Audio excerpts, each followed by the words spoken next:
بسم اللہ الرحمن الرحیم اقرأ باسم ربک الذی خلق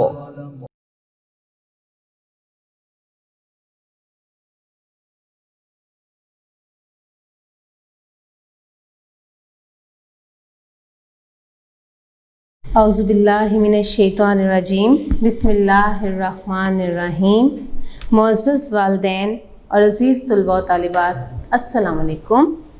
اسٹوڈنٹس، ہم نے اپنے دوسرے لیکچر میں سبق نمبر 3 قریش کی مخالفت اور آپ صلی اللہ علیہ وآلہ وسلم کی ثابت قدمی پڑھا تھا۔ کلاس 4 آج ہم اسلامیات کا سبق نمبر 4 ہجرت حبشہ پڑھیں گے۔ کیا ہے؟ سبق نمبر 4 ہجرت حبشہ۔ کیا ہے؟ ہجرت حبشہ۔ تے کے نیچے جو زیر ہے یہ اس کو اضافت کہا جاتا ہے، اور یہ کس کو جو ہے وہ شو کر رہی ہے؟ کا، کی یا کے کو، یعنی ہجرت حبشہ، حبشہ کی طرف ہجرت، حبشہ کے ملک کی طرف ہجرت۔ تو ہم یہ بھی لکھ سکتے ہیں حبشہ کی طرف ہجرت، اور ایسے بھی لکھا جا سکتا ہے ہجرت حبشہ۔ اب ہجرت سے کیا مراد ہے؟ ہجرت کسے کہتے ہیں؟ اپنے ملک کو چھوڑ کر کسی دوسرے ملک میں جانا کسی مقصد کے لیے، یا اپنے کسی وجہ سے کوئی آپ کو اگر پریشانی ہے، اگر آپ کو اپنے ملک میں یا اپنے علاقے میں رہتے ہوئے کوئی تکلیف ہے، تو آپ اس پریشانی کو ختم کرنے کے لیے اس جگہ کو چھوڑ دیتے ہیں اور دوسری جگہ چلے جاتے ہیں۔ اسے ہجرت کہا جاتا ہے۔ اور حبشہ ملک کا نام ہے، افریقہ کے ایک ملک کا نام ہے جسے آج کل ایتھوپیا کہا جاتا ہے۔ تو ہجرت حبشہ۔ اسٹوڈنٹس، سب سے پہلے آپ اپنی کتاب کھولیں، اپنے PDF نوٹس اپنے پاس رکھیں، اور اسٹیشنری بھی اپنے پاس رکھیں تاکہ لیکچر کے دوران آپ کو کسی رکاوٹ کا سامنا نہ کرنا پڑے۔ جی اسٹوڈنٹس، آپ نے اپنی کتاب کھول لی۔ آپ سب اپنی کتاب کا صفحہ نمبر 38 کھولیں، پیج نمبر 38۔ ہمارے پہلے دن کا کام ہے پڑھائی۔ صفحہ نمبر 38 میں ہمارے پہلے دن کا کام ہے پڑھائی، یعنی ریڈنگ۔ ہم نے ریڈنگ کرنی ہے ہجرت حبشہ کی۔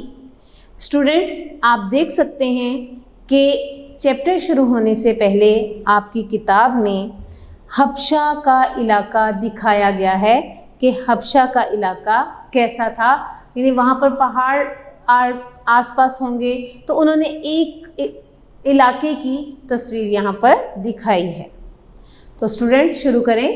ہمارا پہلا عنوان ہے ہجرت کا مفہوم۔ کیا ہے؟ ہجرت کا مفہوم۔ مفہوم کا مطلب کیا ہے؟ معنی۔ ہجرت کہتے ہیں ایک جگہ سے دوسری جگہ جانا، ایک جگہ چھوڑ کر دوسری جگہ جانا، اور مفہوم معنی یا مطلب، معنی یا مطلب کہ ہجرت کا کیا معنی ہے یا کیا مطلب ہے، وہ ہم اس میں پڑھیں گے۔ تو اسٹوڈنٹس شروع کریں۔ ہجرت کے لفظی معنی ترک وطن ہے۔ ترک وطن، وطن کو چھوڑنا۔ ترک وطن، وطن کو چھوڑنا اور دوسری جگہ چلے جانا۔ اسے ترک وطن کہا جاتا ہے۔ تو لفظی معنی کیا کہ ہمارے پاس جو لغت موجود ہوتی ہے جسے ہم انگلش میں ڈکشنری کہتے ہیں، تو اس لغت میں ہم جو معنی تلاش کرتے ہیں وہ معنی اس کا کیا بتایا گیا ہے؟ ترک وطن۔ کیا بتایا گیا ہے؟ ترک وطن۔ ہجرت کا مفہوم یہ ہے کہ کسی نیک مقصد حاصل کرنے کے لیے اپنے علاقے یا ملک کے حکمرانوں کی طرف سے آزادی نہ ہو اور ان کے ظلم و تشدد سے تنگ آ کر لوگ دوسرے پرامن علاقے یا ملک میں چلے جائیں۔ پرامن والے،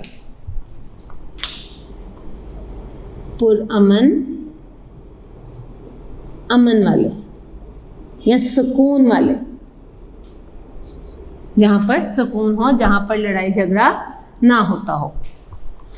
تو کیا ہجرت کا مفہوم بتایا گیا ہے کہ کسی بھی نیک مقصد کے لیے، کسی بھی نیک ارادے کو حاصل کرنے کے لیے اپنے علاقے کو یا اپنے ملک کے، آپ دیکھ رہے ہیں کہ حکمران، اس کی طرف سے آپ کو کوئی آزادی نہیں ہے، آپ کو مذہبی آزادی حاصل نہیں ہے، یا آپ کے کام میں رکاوٹیں پیدا کی جا رہی ہیں، تو آپ اپنے علاقے کو چھوڑ دیتے ہیں یا اپنے ملک کو چھوڑ دیتے ہیں۔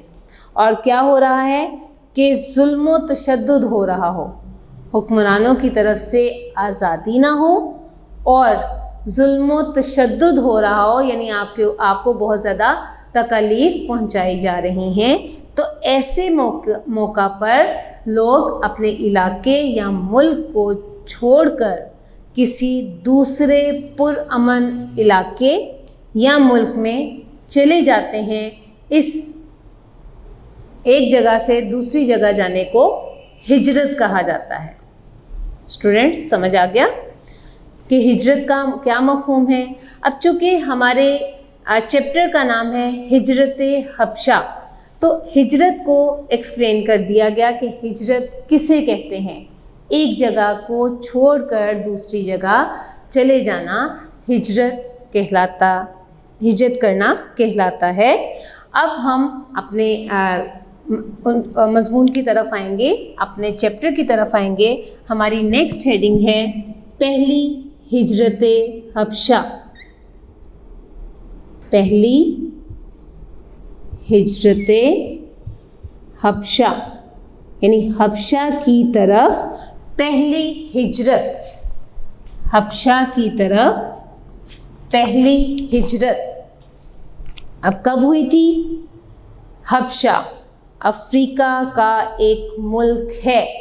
افریقہ آپ جانتے ہیں ایک ملک کا نام ہے، تو وہاں کا ایک، یعنی آپ کہہ لیں کہ جیسے یہ بڑے صغیر پاک و ہند پورا ایک خطہ ہے، تو اس میں ایک ملک کا نام ہے جسے آج کل ایتھوپیا کہا جاتا ہے۔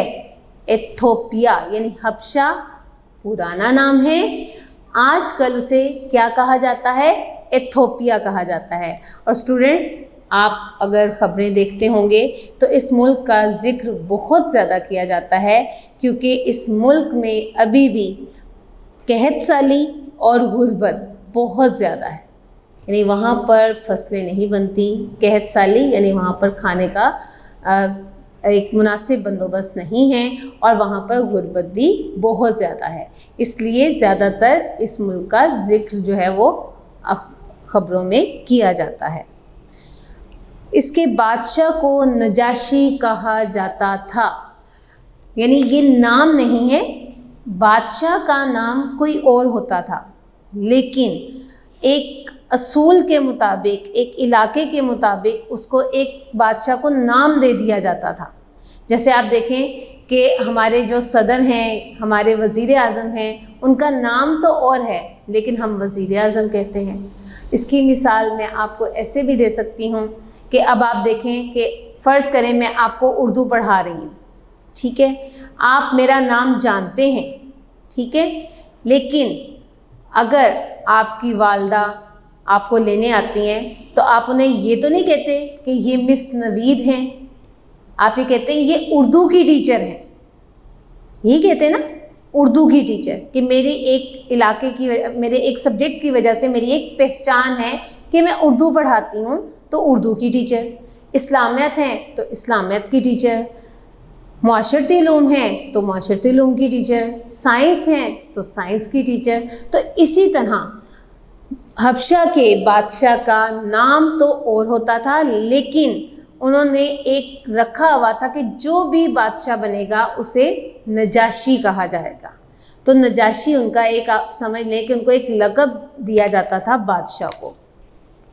تو ان کو اس کا جو اصل نام تھا وہ تھا اسہمہ، جو کہ ہم اگلی کلاسز میں پڑھیں گے۔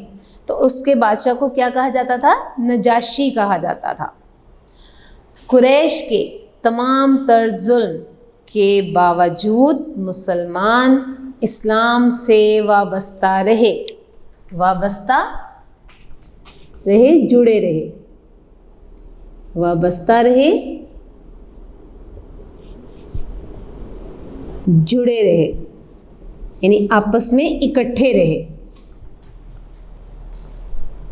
کہ قریش نے بہت زیادہ ظلم کیا کہ کسی نہ کسی طرح مسلمان اسلام کو چھوڑ دیں، لیکن وہ پھر بھی ظلم کے باوجود بھی اسلام سے وابستہ رہے، یعنی انہوں نے اسلام کو نہیں چھوڑا۔ قریش کو اپنی تمام چالیں ناکام نظر آئیں۔ چالیں، سازشیں، چالیں کسے کہتے ہیں؟ سازشیں، کہ جو بھی وہ سازش کر رہے تھے، جو بھی چال چل رہے تھے، وہ ناکام ہوتی جا رہی تھی، یعنی وہ پوری نہیں ہو رہی تھی۔ تو کیا کیا انہوں نے مسلمانوں پر مزید ظلم کرنا شروع کر دیے، یعنی اور زیادہ ظلم کر دیے۔ پہلے ہی آپ نے پچھلے لیکچر میں پڑھا ہے کہ وہ بہت زیادہ ظلم کرتے تھے، انتہا کر دی تھی ظلم کی۔ انتہا یعنی ایک حد ہوتی ہے، وہ حد سے بھی بڑھ گئے تھے۔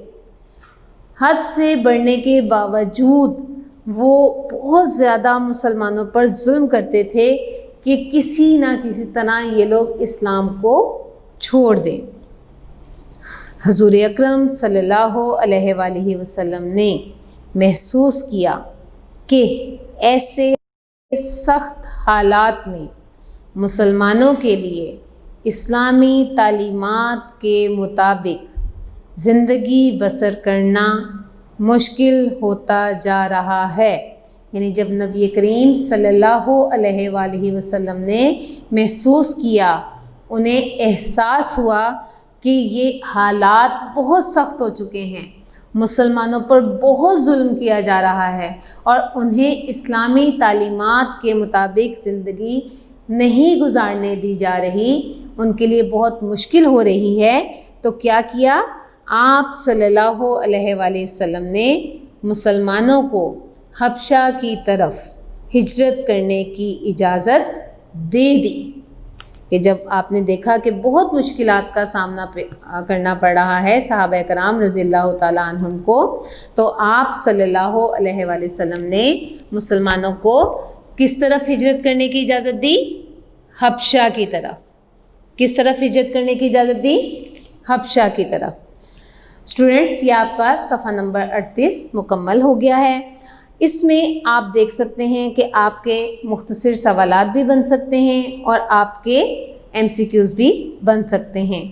یعنی آپ پہلا سوال یہ بنا سکتے ہیں کہ ہجرت کے لفظی معنی کیا ہیں۔ اس کے علاوہ آپ بنا سکتے ہیں ہجرت کا مفہوم واضح کریں۔ حبشہ کا، یا آپ کہہ سکتے ہیں کہ حبشہ کس ملک کا حصہ ہے، تو اس میں آپ آپشن لکھ دیں، امریکہ، انگلینڈ، افریقہ۔ اور پھر آپ لکھ سکتے ہیں کہ حبشہ کا آج کل کیا نام ہے، یا حبشہ کو آج کل کیا کہا جاتا ہے، اس میں آپ آپشن لکھ دیں اور جو درست ہوگا اس پر کر دیں۔ اور حبشہ کے بادشاہ کو کیا کہا جاتا تھا؟ یہ مختصر سوال بھی بن سکتا ہے اور MCQs بھی بن سکتا ہے کہ حبشہ کے بادشاہ کو کیا کہا جاتا تھا؟ نجاشی کہا جاتا تھا جی۔ اس کے بعد قریش کو جب اپنی چالیں ناکام نظر آئیں تو انہوں نے کیا کیا؟ یہ بھی آپ کا سوال بن سکتا ہے کہ قریش کو جب اپنی تمام چالیں ناکام نظر آئیں تو انہوں نے کیا کیا؟ کہ انہوں نے مزید ظلم کرنے شروع کر دیے۔ Okay, now students please open page number 39، صفحہ نمبر 39 کھولیں جی، آگے پڑھیں۔ یعنی اب ہم نے کیا پڑھا تھا کہ نبی کریم صلی اللہ علیہ وآلہ وسلم نے مسلمانوں کو حبشہ کی طرف ہجرت کرنے کی اجازت دے دی اور فرمایا کہ جو چاہے وہ حبشہ جا کر اطمینان اور سکون کی زندگی گزارے۔ یعنی نبی کریم صلی اللہ علیہ وآلہ وسلم نے کہا کہ تم میں سے جو شخص جانا چاہتا ہے وہ چلا جائے اور حبشہ جا کر اطمینان اور سکون کی زندگی گزارے، وہاں ان پر ظلم و ستم نہیں ہوگا۔ کیوں نہیں ہوگا؟ کیونکہ وہاں کا بادشاہ بڑا انصاف پسند اور رحم دل ہے، کہ وہاں کا جو بادشاہ ہے اس کے بارے نبی کریم صلی اللہ علیہ وآلہ وسلم نے کہا کہ میں نے سنا ہے کہ وہ بہت انصاف پسند ہے، یعنی وہ عدل کرنے والا ہے، اور بہت رحم دل ہے، یعنی بہت مہربان ہے۔ چنانچہ حضور اکرم صلی اللہ علیہ وآلہ وسلم کی اجازت سے 11 مرد اور 4 عورتوں نے حبشہ کی طرف ہجرت کی۔ یعنی جب نبی کریم صلی اللہ علیہ وآلہ وسلم نے ہجرت کی اجازت دی تو کتنے لوگوں نے ہجرت کی؟ 11 مرد اور 4 عورتیں۔ کتنے تھے؟ 11 مرد اور 4 عورتیں جنہوں نے حبشہ کی طرف ہجرت کی۔ ان مہاجرین میں حضرت عثمان رضی اللہ تعالی عنہ اور ان کی زوجہ محترمہ حضرت رقیہ رضی اللہ تعالی عنہ بھی شامل تھے۔ یعنی یہ جو 11 مرد اور 4 عورتیں ہیں، ان میں حضرت عثمان غنی رضی اللہ تعالی عنہ اور ان کی زوجہ محترمہ یعنی ان کی بیوی حضرت رقیہ رضی اللہ تعالی عنہ بھی شامل تھے کہ وہ بھی ہجرت کر گئے تھے۔ یہ حبشہ کی طرف پہلی ہجرت تھی۔ یعنی جب ظلم و ستم شروع ہوا مسلمانوں پر تو اس کے بعد جو انہوں نے سب سے پہلی ہجرت کی وہ ہجرت حبشہ تھی، اور یہی پہلی ہجرت تھی، اور یہ کیا تھا؟ نبوت کا 5واں سال تھا۔ کتنا سال تھا؟ 5واں، اور رجب کا مہینہ تھا، یعنی اسلامی سال کا رجب المرجب کا مہینہ تھا۔ حبشہ کی طرف اور مسلمان بھی جانے لگے۔ یعنی سب سے پہلے جو ہجرت کی وہ کی 11 مرد اور 4 عورتوں نے۔ اس کے بعد اور لوگ بھی جب انہوں نے دیکھا کہ وہاں جا کر لوگ مطمئن ہیں تو انہوں نے بھی حبشہ کی طرف ہجرت کی، یعنی وہ بھی جانے لگے۔ کچھ عرصہ کے بعد یہ خبر پھیل گئی کہ مکہ والے سب مسلمان ہو گئے ہیں۔ یعنی ابھی انہیں یہ کچھ عرصہ ہی گزرا تھا، کچھ وقت ہی گزرا تھا کہ انہیں کیا خبر ملی کہ مکہ والوں نے اسلام قبول کر لیا ہے، یعنی وہ سب مسلمان ہو گئے ہیں۔ تو جب وہاں حبشہ کے رہنے والے مسلمانوں نے یہ بات سنی تو انہوں نے کیا کیا کہ وہ واپس آ گئے، مسلمان حبشہ سے واپس آ گئے۔ لیکن مکہ پہنچ کر پتہ چلا کہ یہ خبر غلط تھی۔ یعنی انہیں ہوا کہ اب تو مکہ والوں نے اسلام قبول کر لیا ہے، تو پھر ہم اپنا وطن چھوڑ کر کسی دوسرے وطن میں کیوں رہیں؟ تو وہ اپنے وطن اپنے ملک میں واپس آ گئے کہ چلیں جب سب مسلمان ہو گئے تو ہم بھی وہاں پر آرام و سکون کی زندگی گزاریں گے۔ لیکن جب وہ مکہ پہنچے تو کیا پتہ چلا کہ یہ خبر غلط تھی، یہ خبر جھوٹی تھی۔ اب کیا ہوا؟ اب کفار مکہ کا ظلم پہلے سے بھی بڑھ گیا، یعنی کفار مکہ نے جب دیکھا کہ حبشہ جانے والے مسلمان واپس آ گئے ہیں تو انہوں نے مزید ظلم و ستم کرنا شروع کر دیا۔ جی اسٹوڈنٹس، اس پیراگراف میں بھی آپ MCQs اور شارٹ کوسچنس نکال سکتے ہیں۔ سب سے پہلے تو آپ یہ شارٹ کوسچن بنا سکتے ہیں کہ پہلی ہجرت حبشہ میں کتنے مسلمان شامل تھے؟ پہلی ہجرت حبشہ میں کتنے مسلمان شامل تھے؟ اس کے علاوہ آپ ایک اور بنا سکتے ہیں کہ پہلی ہجرت کس ملک کی طرف کی گئی؟ پہلی ہجرت کس ملک کی طرف کی گئی؟ یہ نبوت کا کون سا سال تھا؟ یعنی آپ لکھ سکتے ہیں کہ پہلی ہجرت حبشہ نبوت کے ڈیش سال میں ہوئی۔ کتنے سال میں ہوئی تھی؟ 5ویں میں۔ تو آپ تیسرے، چوتھے، 5ویں جو درست ہوگا اس کے اوپر ٹک کر دیں۔ پھر پہلی ہجرت حبشہ کس اسلامی مہینے میں ہوئی؟ کس اسلامی مہینے میں؟ تو رجب المرجب کے مہینے میں ہوئی تھی۔ یہ بھی آپ لکھ سکتے ہیں۔ کچھ عرصہ بعد کیا افواہ پھیلی یا کیا خبر پھیلی؟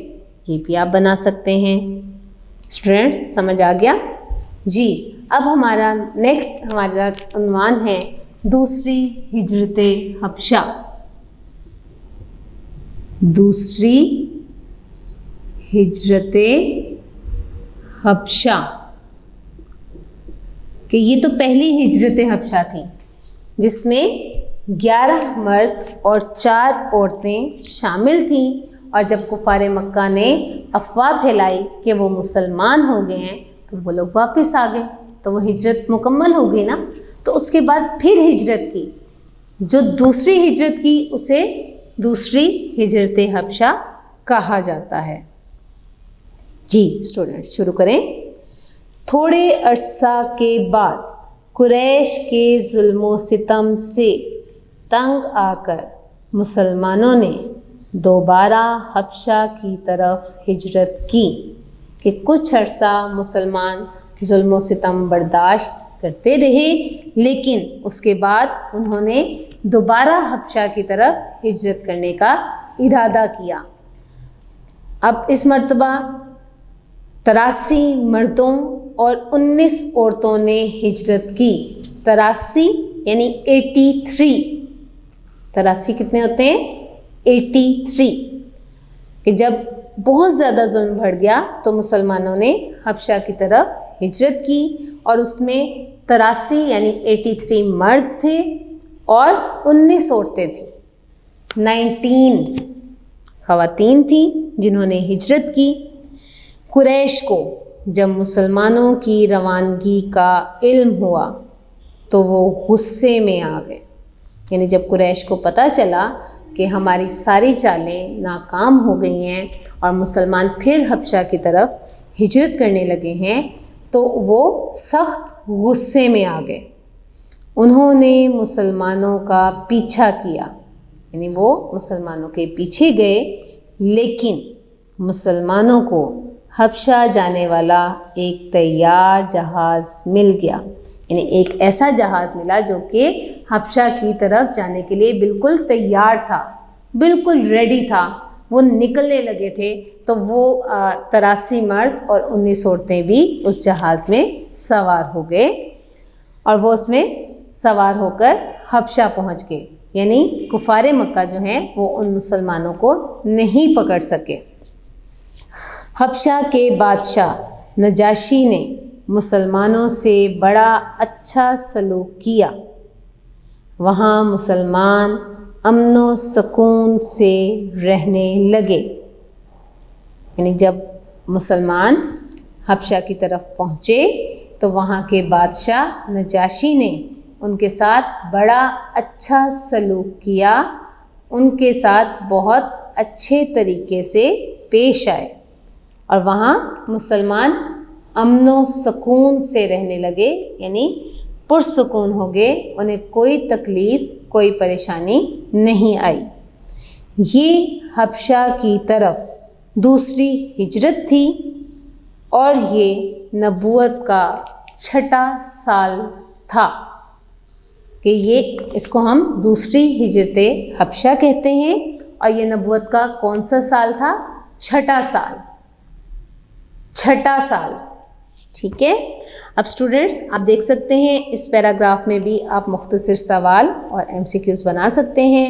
سب سے پہلا مختصر سوال کیا بنے گا کہ دوسری ہجرت حبشہ میں کتنے مسلمان شامل تھے، ٹھیک ہے۔ دوسرا سوال کہ جب قریش کو مسلمانوں کی روانگی کا علم ہوا تو انہوں نے کیا کیا، کہ وہ غصے میں آ گئے۔ دوسری ہجرت حبشہ کس سال ہوئی؟ نبوت کے کس سال دوسری ہجرت حبشہ ہوئی؟ تو 6 سال ہوئی، یہ بھی آپ لکھ سکتے ہیں۔ MCQs بنا سکتے ہیں کہ حبشہ کے بادشاہ نجاشی نے ڈیش سے اچھا سلوک کیا، کفار سے، یہودیوں سے یا مسلمانوں سے، ٹھیک ہے۔ سمجھ آ گیا؟ اسٹوڈنٹس یہ آپ کا پہلے دن کا کام مکمل ہو گیا ہے، جس میں جو آپ کو مشکل الفاظ بتائے گئے ہیں آپ نے وہ بھی یاد کرنے ہیں، اور پورے کام میں سے زیادہ MCQs اور مختصر سوالات آپ نے بنانے ہیں۔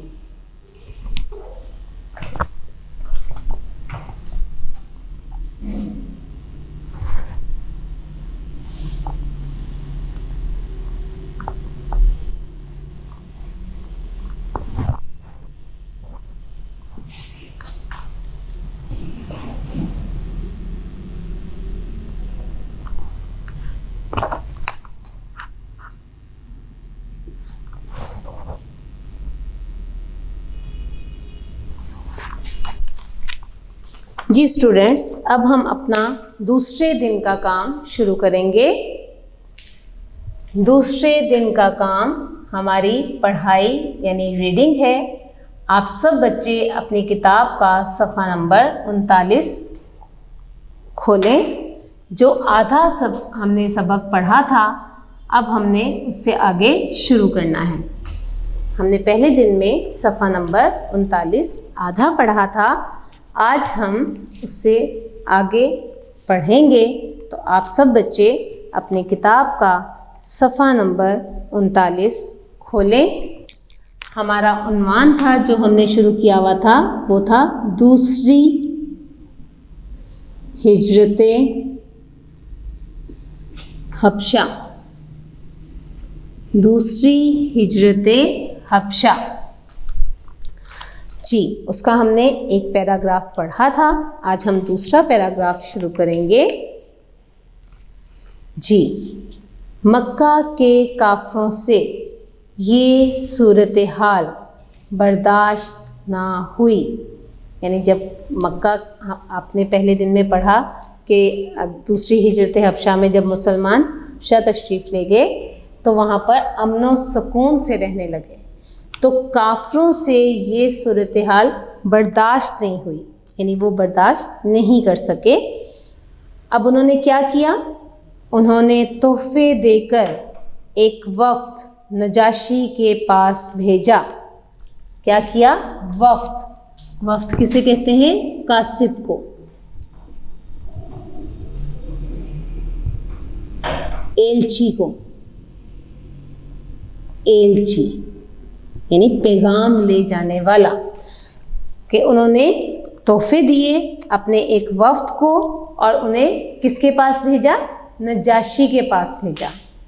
کس کے پاس بھیجا؟ نجاشی کے پاس۔ وفد نے نجاشی سے کہا کہ ہمارے ملک سے چند لوگ بھاگ کر یہاں آئے ہیں، جنہوں نے اپنے باپ دادا کا دین چھوڑ کر ایک نیا دین اختیار کر لیا ہے۔ وہ آپ کے دین کے بھی مخالف ہیں، آپ ان لوگوں کو ہمارے حوالے کرتے ہیں۔ اب کیا سازش کی کفار مکہ نے کہ انہوں نے نجاشی کو بھڑکانے کی کوشش کی، نجاشی کو غصہ دلانے کی کوشش کی، اور کیا کہا کہ ہمارے ملک سے چند لوگ بھاگ کر آپ کے پاس آ گئے ہیں۔ انہوں نے پہلا کام کیا کیا ہے کہ اپنے باپ دادا کا دین چھوڑ دیا ہے اور ایک نیا دین اختیار کیا ہے، کہ وہ ایک نیا دین بنا لیا ہے انہوں نے، اور جو ہمارے باپ دادا جس دین پر چلتے آ رہے تھے اس دین کو چھوڑ دیا ہے۔ اور اس کے علاوہ کیا مزید بھڑکانے کے لیے کہا کہ وہ آپ کے دین کے بھی مخالف ہیں۔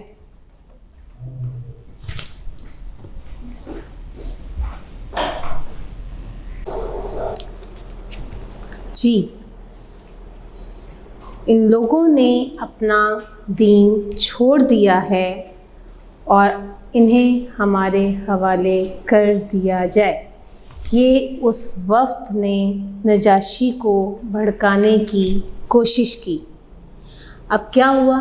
چونکہ نجاشی بہت انصاف پسند تھا، عدل کرنے والا تھا، مساوات کا مظاہرہ کرنے والا تھا، اور بہت رحم دل تھا، تو اس نے یہ نہیں کیا کہ اس نے صرف کفار مکہ کا موقف سنا اور فیصلہ سنا دیا، بلکہ اس نے کیا کیا؟ یہ بات سن کر نجاشی نے مسلمانوں کو دربار میں بلایا اور ان سے صورتحال کی وضاحت چاہی کہ جب انہوں نے وہ جو قریش مکہ کا وفد آیا تھا اس کی بات سنی، اچھی طرح سے سن لی، اس کے بعد انہوں نے کیا کیا کہ جن مسلمانوں نے حبشہ کی طرف ہجرت کی تھی انہیں اپنے دربار میں بلایا اور ان سے صورتحال کی وضاحت چاہی، یعنی انہوں نے پوچھا کہ یہ جو بات بیان کر رہے ہیں کیا وہ درست ہے، کیا وہ صحیح ہے؟ اب کیا ہوا؟ نجاشی کے سوالات کے جواب میں مسلمانوں کی طرف سے حضرت جعفر طیار رضی اللہ تعالیٰ عنہ نے بڑی پراثر تقریر کی، اثر رکھنے والی،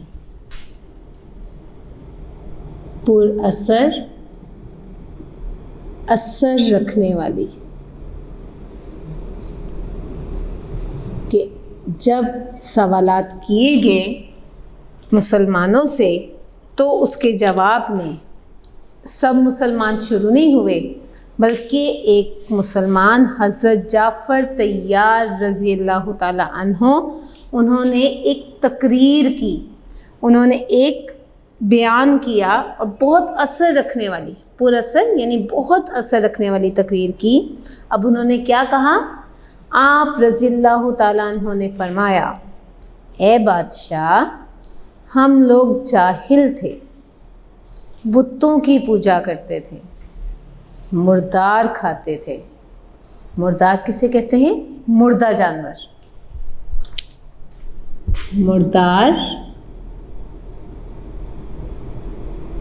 مردہ جانور یعنی وہ جانور جو مر چکے ہوں۔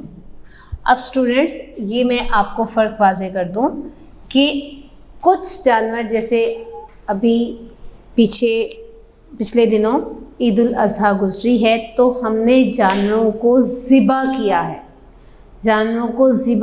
ہے، اور ذبح کر کے جو گوشت کھایا جاتا ہے وہ حلال ہے۔ لیکن اگر جانور کسی وجہ سے مر گیا ہے، کسی بیماری کی وجہ سے یا کسی تکلیف کی وجہ سے وہ مر گیا ہے، اور وہ یعنی اس کو ذبح، اس کے اوپر اللہ اکبر کہتے ہوئے چھری نہیں چلی اور وہ مر چکا ہے، تو وہ مردار جانور کہلاتا ہے، یعنی مردہ جانور۔ اسے ہم کیا کہتے ہیں؟ مردار. کیا کہتے ہیں؟ مردار. تو وہ مردہ جانور ہوتا ہے جو کہ حرام ہے. جو جانور مر چکا ہوتا ہے اس کا گوشت ہم پر حرام ہو جاتا ہے، اور جسے ہم ذبح کر کے کھاتے ہیں اس کا گوشت ہم پر حلال ہے. تو انہوں نے کیا کہا کہ ہم مردار کھاتے تھے، گناہوں کے عادی تھے، اور پڑوسیوں کا حق مارتے تھے. پڑوسی یعنی جو ہمارے ساتھ رہنے والے لوگ ہوتے ہیں. جو طاقتور ہوتا وہ کمزور پر ظلم کرتا. یعنی یہ اب بتایا ہے حضرت جعفر طیار رضی اللہ تعالیٰ عنہ نے اپنے اندر کی برائیاں بیان کی ہیں کہ جب تک انہوں نے دین اسلام قبول نہیں کیا تھا تو اس سے پہلے وہ کس طرح زندگی گزارتے تھے کہ وہ جاہل تھے. یعنی ان کو ان پڑھ تھے، وہ نہیں سمجھتے تھے کہ کیا صحیح ہے اور کیا غلط ہے، اور وہ پھر بتوں کی پوجا کرتے تھے. انہیں سمجھ آ گیا کہ یہ بت تو کچھ بھی نہیں ہے، تو انہوں نے اس کی پوجا چھوڑ دی. مردار کھاتے تھے، یعنی مردہ جانوروں کا گوشت بھی وہ کھا لیتے تھے. گناہ کرتے تھے، پڑوسیوں کے ساتھ ظلم کرتے تھے، ان کا حق مارتے تھے، اور ہم میں جو طاقتور ہوتا تھا وہ کمزور پر ظلم کرتا تھا. یعنی یہ ساری ہمارے اندر برائیاں موجود تھیں. ہم ایسی ہی حالت میں تھے جب اللہ تعالیٰ نے ہم پر کرم کیا. یعنی انہوں نے کہا کہ ہم ایسی ہی حالت میں تھے، ہم یہ سب برائیاں ہمارے اندر موجود تھیں جب اللہ تعالیٰ کا ہم پر کرم ہوا، اللہ تعالیٰ کا ہم پر احسان ہوا، اللہ تعالیٰ کی ہم پر مہربانی ہوئی. کرم، مہربانی یا احسان، کہ یہ اللہ تعالیٰ کی ہم پر مہربانی ہوئی. جی students, now please open your page number 40، صفحہ نمبر 40 دیکھیں. باقی ارشاد ہم پڑھیں گے جو فرمان اس نے حضرت جعفر طیار رضی اللہ تعالیٰ عنہ نے فرمایا. جی، ہم میں اپنا رسول بھیجا. یعنی انہوں نے کہا کہ ہم یہ ساری برائیاں کرتے، لیکن کیا کیا؟ اللہ تعالیٰ نے ہم پر کرم کیا اور ہم میں اپنا رسول بھیجا، اپنا نبی بھیجا، جس کے نسب، شرافت اور امانت و دیانت سے ہم سب اچھی طرح واقف تھے. نسب، نون سین بے، نسب. نسب کا مطلب ہے سلسلہ خاندان. یعنی نبی کریم صلی اللہ علیہ وآلہ وسلم کے خاندان سے بھی ہم واقف ہیں، ان کے نسب سے بھی واقف ہیں، ان کی شرافت. شرافت کا مطلب بزرگی.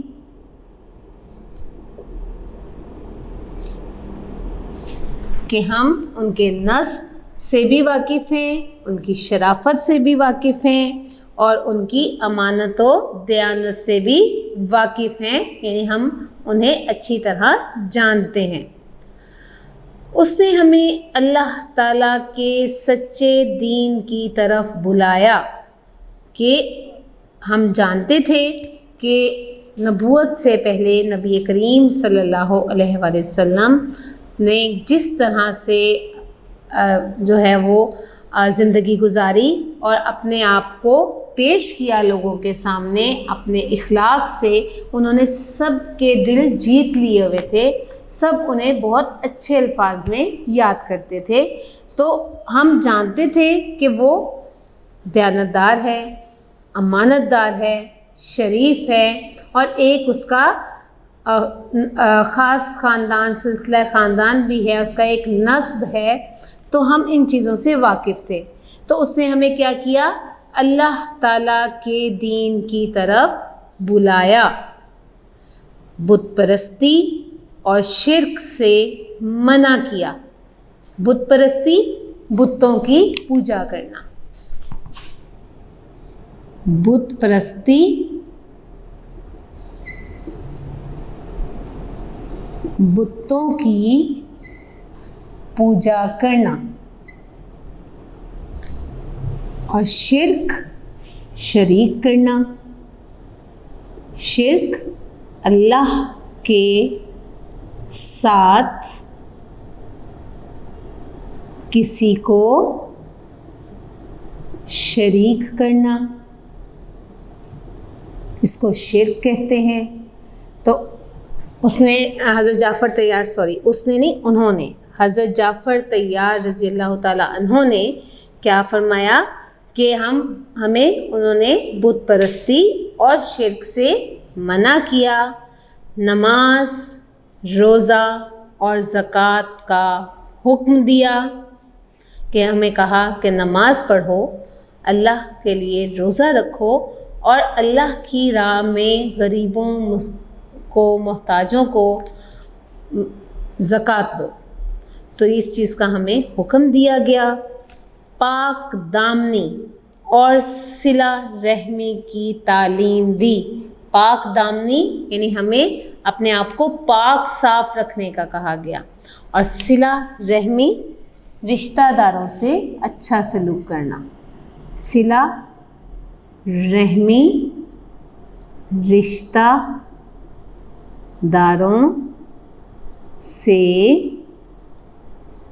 اچھا سلوک کرنا، کہ ہمیں اپنے آپ کو پاک اور صاف رکھنا ہے، کوئی گناہ نہیں کرنا، اور رشتہ داروں سے بھی اچھے طریقے سے پیش آنا ہے۔ ہم اس نبی صلی اللہ علیہ وآلہ وسلم پر ایمان لے آئے، یعنی اب حضرت جعفر طیار رضی اللہ تعالیٰ عنہ کہہ رہے ہیں کہ ہمارے اندر برائیاں تھیں، پھر اللہ نے ہم میں رسول بھیجا، اس نے ہمیں ایک اللہ کی طرف بلایا، بت پرستی سے روکا، شرک سے منع کیا، نماز، زکوٰۃ اور روزہ کا حکم دیا، پاک دامنی اور صلہ رحمی کی تعلیم دی۔ تو ہم نے کیا کیا؟ ہم اس نبی صلی اللہ علیہ وآلہ وسلم پر ایمان لے آئے کہ ہمیں ان کی باتیں اچھی لگیں، سچی لگیں، تو ہم ان پر ایمان لے آئے۔ شرک اور بت پرستی چھوڑ دی، کہ ہم نے شرک بھی چھوڑ دیا اور بت پرستی بھی چھوڑ دی۔ تمام برے اعمال چھوڑ دیے، یعنی ہم جو بھی برے عمل کرتے تھے، کہ ہم جاہل تھے، بتوں کی پوجا کرتے تھے، مردار کھاتے، یعنی جتنے بھی ہمارے برے اعمال تھے ہم نے وہ سب چھوڑ دیے۔ اسی وجہ سے ہماری قوم ہماری دشمن ہو گئی ہے، یعنی انہوں نے کہا کہ ہم ایک اللہ پر جب ایمان لائے، ہم نے بت پرستی چھوڑ دی، ہم نے شرک چھوڑ دیا، تو کیا کیا کہ جو ہماری قوم تھی، جو باقی لوگ تھے ہمارے علاقے کے، ہمارے قبیلے کے، وہ ہمارے خلاف ہو گئے، وہ ہمارے مخالف ہو گئے۔ اب ان کی قوم کیا چاہتی ہے؟ وہ چاہتی ہے کہ ہم اسی گمراہی کی طرف پھر واپس چلے جائیں۔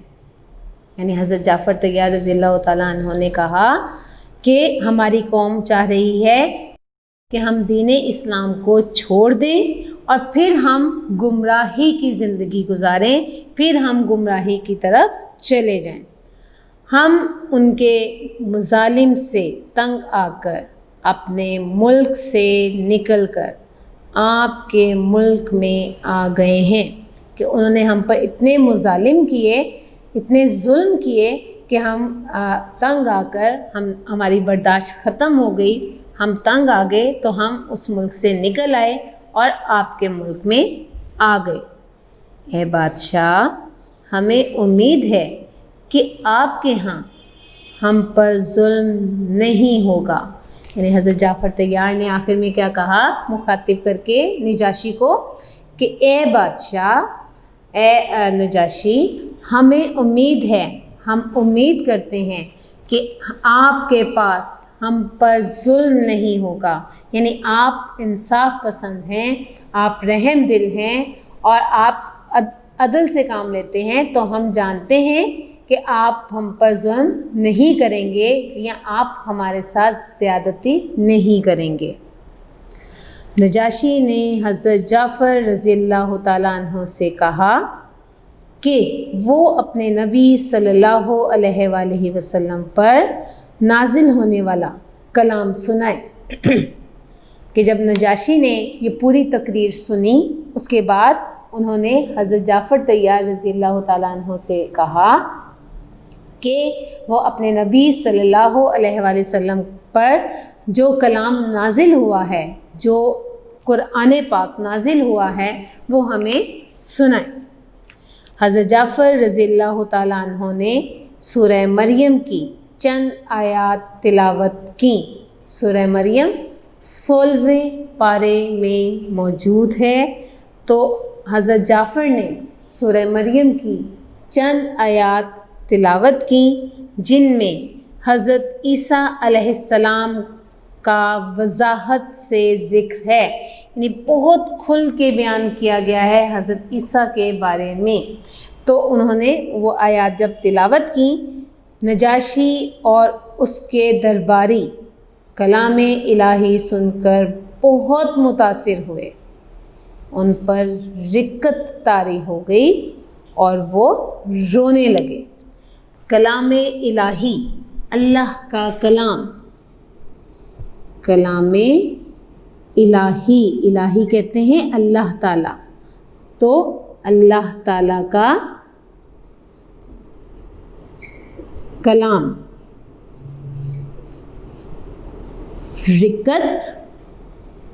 رقت کہتے ہیں، رے کافتے، رقت کا مطلب ہے کپ کپی، طاری ہونا،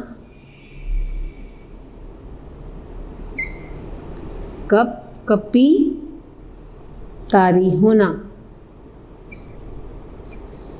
کہ ان کا جسم کانپنا شروع ہو گیا، کپ کپی کانپنا شروع ہو گیا، کہ نجاشی اور ان کے درباریوں نے جب کلام الہی یعنی اللہ تعالیٰ کا کلام سنا تو وہ بہت متاثر ہوئے اور ان پر کپ کپی طاری ہو گئی اور وہ رونے لگ گئے۔ یعنی انہیں معلوم ہو گیا کہ حضرت جعفر طیار نے جو آیات تلاوت کی ہیں اور اس میں جو حضرت عیسیٰ بارے بیان کیا گیا ہے اس میں کچھ غلط نہیں ہے، وہ بالکل درست ہے۔ اس موقع پر نجاشی نے کہا، یقیناً یہ کلام بھی اسی ہستی کی طرف سے نازل ہوا ہے جس نے حضرت عیسیٰ علیہ السلام پر انجیل مقدس نازل فرمائی تھی۔ یعنی جب آیات کی تلاوت ہو گئی اور جب نارمل ہوئے تو نجاشی نے کہا کہ یقیناً یہ کلام یعنی یہ جو کلام پاک پڑھا گیا ہے یہ اسی ہستی یعنی اللہ تعالیٰ کی طرف سے نازل ہوا ہے جس نے حضرت عیسیٰ علیہ السلام پر انجیل مقدس نازل فرمائی ہے، یعنی انجیل کی کتاب، پاک کتاب نازل فرمائی ہے۔ نجاشی نے قریش کے سفیروں سے کہا کہ میں مسلمانوں کو تمہارے حوالے نہیں کر سکتا۔ سفیروں یعنی قاصد، ابھی ہم نے بتایا نا، وفد بھی ہوتا ہے، سفیر بھی ہوتا ہے، انہیں قاصد کہا جاتا ہے، یعنی پیغام لے جانے والے کو۔ تو جو قریش مکہ کے سفیر آئے تھے انہیں نجاشی نے کیا کہا کہ میں مسلمانوں کو تمہارے حوالے نہیں کر سکتا۔ اب کیا کیا؟ قریش کو جب اپنی چال ناکام ہوتی نظر آئی تو انہوں نے کیا کیا؟ دوسرے دن عمر بن عاص نے نجاشی کو بھڑکانے کے لیے کہا، یعنی انہوں نے ہمت نہیں ہاری، ان کے ایک وفد نے جس کا نام عمر بن عاص ہے اس نے نجاشی کو بھڑکانے کے لیے، بھڑکانا یعنی غصہ دلانا، بھڑکانا غصہ دلانا، کہ نجاشی کو غصہ دلانے کے لیے عمر بن عاص نے کیا کہا؟ اے بادشاہ، کیا آپ کو معلوم ہے کہ یہ لوگ حضرت عیسیٰ علیہ السلام کے متعلق غلط عقیدہ رکھتے ہیں؟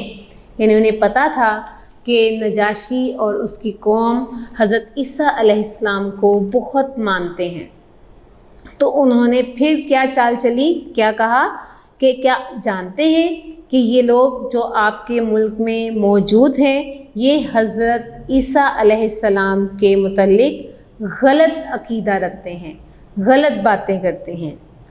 اس پر مسلمانوں کو دوبارہ دربار میں بلایا گیا، یعنی جب نجاشی نے یہ بات سنی تو دوبارہ مسلمانوں کو اپنے دربار میں بلایا، تو حضرت جعفر رضی اللہ تعالیٰ عنہ نے نہایت اعتماد سے جواب دیا کہ حضرت عیسیٰ علیہ السلام اللہ تعالیٰ کے بندے، اس کے پیغمبر اور روح اللہ ہیں۔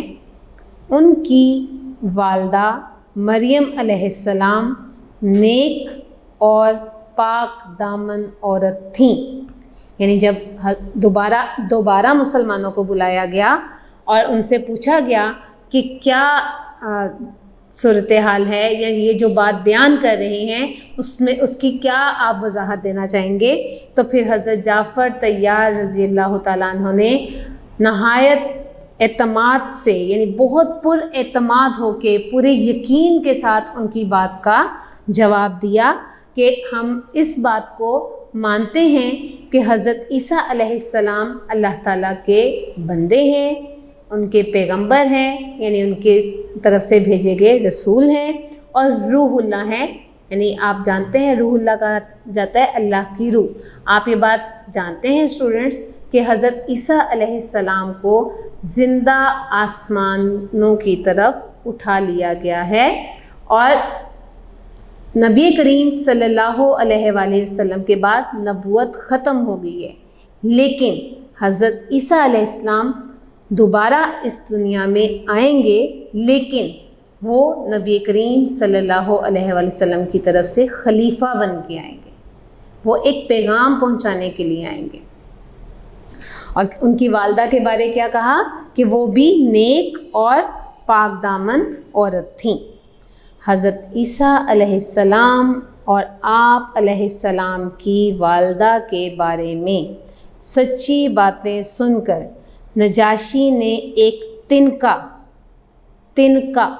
زمین سے اٹھایا اور کہا، تنکا ایک پتلا سا آپ کہہ سکتے ہیں ایک لکڑی کا ہوتا ہے، جیسے آپ کے جھاڑو آپ دیکھتے ہیں آپ کے گھر میں ہوگا تو اس میں وہ جو جھاڑو جس چیز سے بنتا ہے وہ تنکوں سے بنتا ہے، تو ان میں سے ایک تنکا زمین سے اٹھایا اور کیا کہا، خدا کی قسم حضرت عیسیٰ علیہ السلام بالکل ایسے ہی تھے جیسے کہ بیان کیا گیا ہے، یعنی اس نے نجاشی نے کہا کہ حضرت جعفر طیار رضی اللہ تعالیٰ عنہ نے حضرت عیسیٰ علیہ السلام اور آپ علیہ السلام کی والدہ بارے جو بھی باتیں کی ہیں وہ بالکل درست کی ہیں، حضرت عیسیٰ علیہ السلام بالکل ایسے ہی تھے جیسے کہ انہوں نے بیان کیا ہے، ایک تنکے کے برابر بھی اس سے زیادہ نہ تھے، یعنی جو ان کے بارے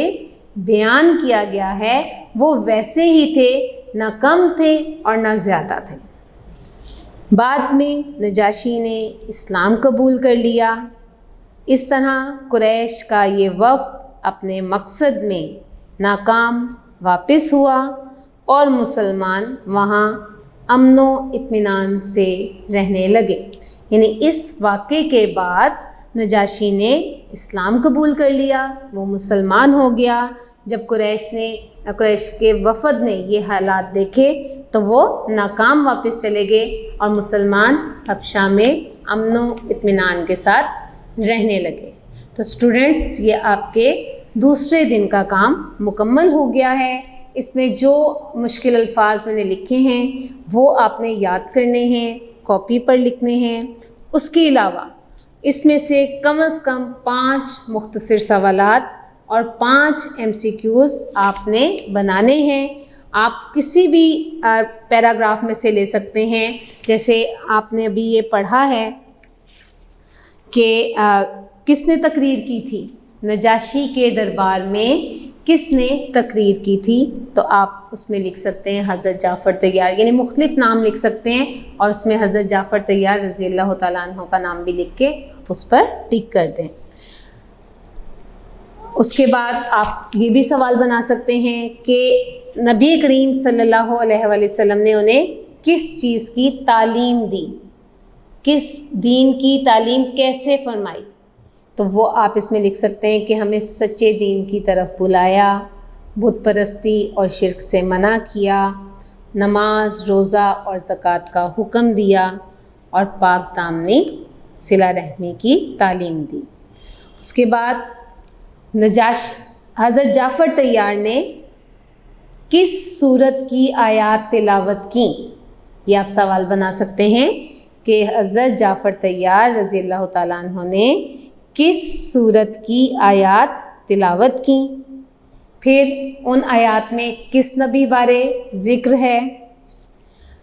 کلام الہی سن کر نجاشی اور ان کے درباری پر کیا اثر ہوا؟ یہ بھی آپ لکھ سکتے ہیں۔ نیکسٹ، دوسرے دن کس نے نجاشی کو بھڑکایا؟ آپ یہ MCQs بھی بنا سکتے ہیں۔ حضرت جعفر طیار نے دوسری مرتبہ حضرت عیسیٰ کے بارے کیا فرمایا؟ یہ بھی آپ بنا سکتے ہیں۔ تو اسٹوڈنٹس، یہ آپ کا دوسرے دن کا کام مکمل ہو گیا ہے۔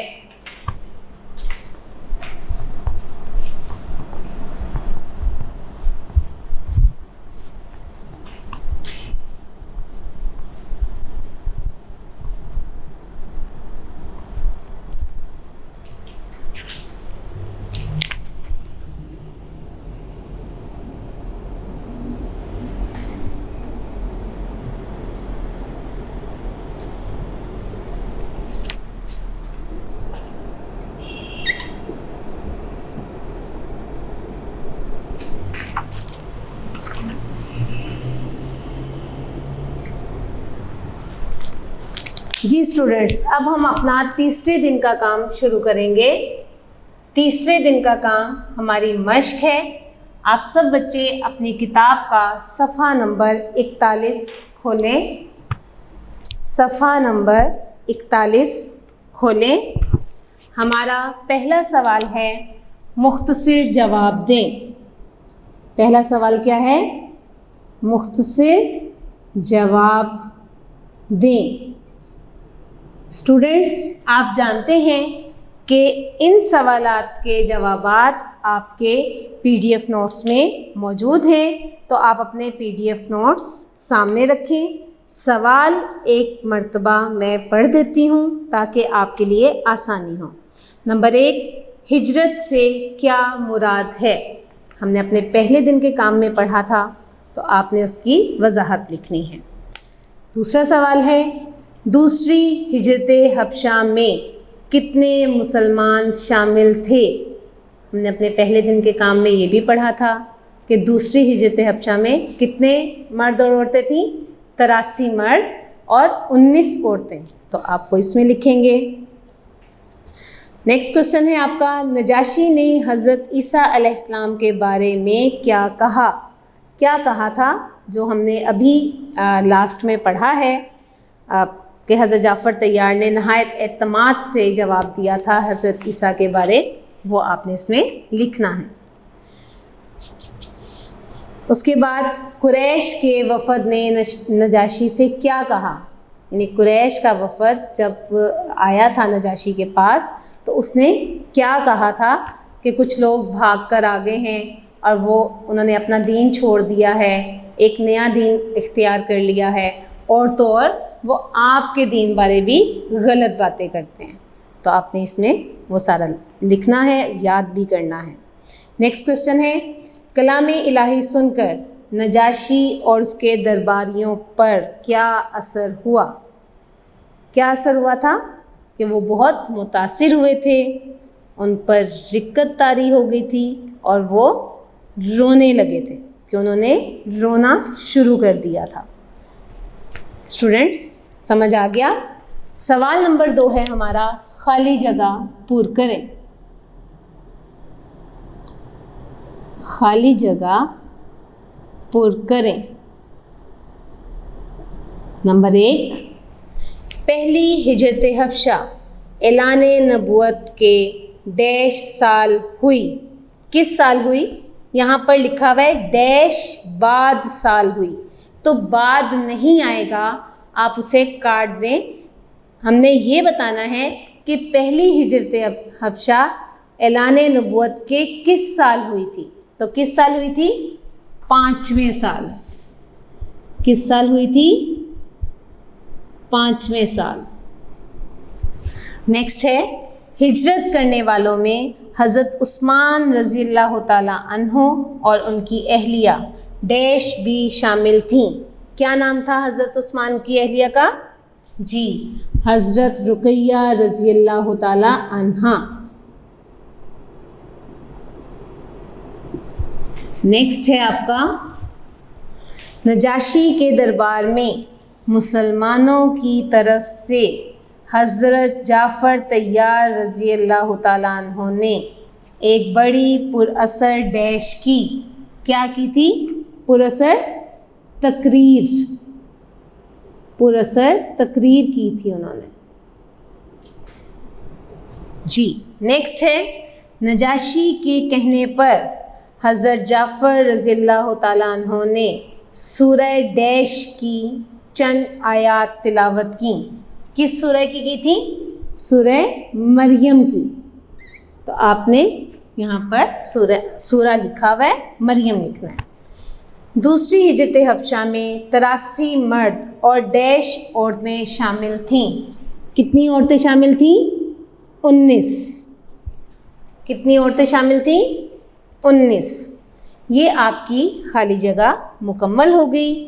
نیکسٹ ہمارا کوشچن ہے، درست جواب پر گڈ کا نشان لگائیں. یعنی ہم نے ٹک کرنا ہے جو درست آپشن ہوگا. نمبر 1، پہلی ہجرت حبشہ میں کل کتنے افراد شامل تھے؟ کتنے افراد تھے؟ آپ نے پڑھا تھا 11 مرد اور 4 عورتیں. تو 11 اور 4 کتنے ہوتے ہیں؟ 15. تو جہاں پر آپ کا لکھا ہوا ہے 15، وہاں آپ نے ٹک کر دینا ہے. نیکسٹ ہے، حبشہ کے بادشاہ کو کیا کہا جاتا تھا؟ کیا کہا جاتا تھا؟ جی، نجاشی. کیا کہا جاتا تھا؟ نجاشی. نیکسٹ ہے، دوسری ہجرت حبشہ نبوت کے کس سال میں ہوئی؟ کس سال میں ہوئی تھی؟ جی، چھٹے. کس سال میں ہوئی تھی؟ چھٹے سال میں. جی اسٹوڈینٹس، اب آپ سب بچے اپنی کتاب کا صفحہ نمبر 42 کھولیں. ہمارا نیکسٹ MCQs ہے، نجاشی کے دربار میں مسلمانوں کی طرف سے تقریر کس نے کی؟ کس نے تقریر کی تھی؟ جی بالکل، حضرت جعفر طیار رضی اللہ تعالی عنہ نے. نیکسٹ ہے، نجاشی کے دربار میں کس سورت کی آیات تلاوت کی گئیں؟ کون سی سورت پڑھی گئی تھی؟ جی، سورہ مریم. سورہ مریم. اس کے علاوہ کچھ اور MCQs ہیں جو آپ کے PDF نوٹس میں موجود ہیں، آپ نے ان کو یاد کرنا ہے. نیکسٹ کوشچن دیکھیں. ہمارا نیکسٹ کوشچن ہے، کالم الف کو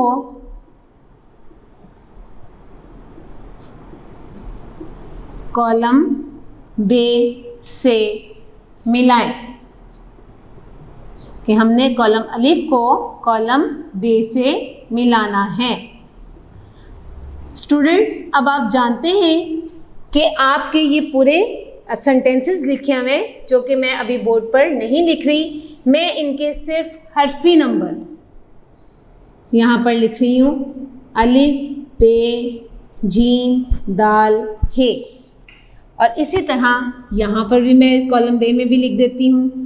آپ نے سینٹینسز کو ہی ملانا ہے لیکن میں یہاں پر حرفی نمبرز کو ملا کر آپ کو سمجھا دوں گی. نمبر 1، آپ صلی اللہ علیہ وآلہ وسلم نے مسلمانوں کو کیا کیا تھا؟ جی، حبشہ کی طرف ہجرت کرنے کی اجازت دے دی. اور یہ لکھا ہوا ہے جیم پر، تو آپ نے الف کو جیم کے ساتھ ملا دینا ہے. نیکسٹ ہے، اے بادشاہ ہمیں امید ہے کہ کیا ہوگا؟ آپ کے ہاں ہم پر ظلم نہیں ہوگا. یہ حضرت جعفر طیار نے نجاشی کو کہا تھا، تو یہ کہاں لکھا ہوا ہے؟ الف پہ. تو اس کا مطلب یہ ہے کہ ہم نے بے کو الف کے ساتھ ملا دینا ہے. نیکسٹ ہے، قریش نے تحفے دے کر کیا کیا تھا؟ ایک وفد نجاشی کے پاس بھیجا. اب یہ جیم کا لکھا ہوا ہے درست سینٹینس ہے پر، تو ہم جیم کو ہے کے ساتھ ملا دیں گے. بعد میں نجاشی نے کیا کیا تھا؟ اسلام قبول کر لیا. تو یہ ہمارا بے پر لکھا ہوا ہے، تو ہم نے دال کو بے سے ملا دینا ہے. نیکسٹ ہے، نجاشی اور اس کے درباری کلام الہی سن کر بہت متاثر ہوئے. تو یہ دال پر لکھا ہوا ہے، تو ہم نے ہے کو دال سے ملا دینا ہے. تو یہ آپ کے یہاں پر کالم بھی مکمل ہو گئے ہیں. یہاں ہمارا تیسرے دن کا کام مکمل ہو گیا ہے اور آپ کا یہ سبق بھی مکمل ہو گیا ہے. اپنا خیال رکھیے گا. اللہ حافظ.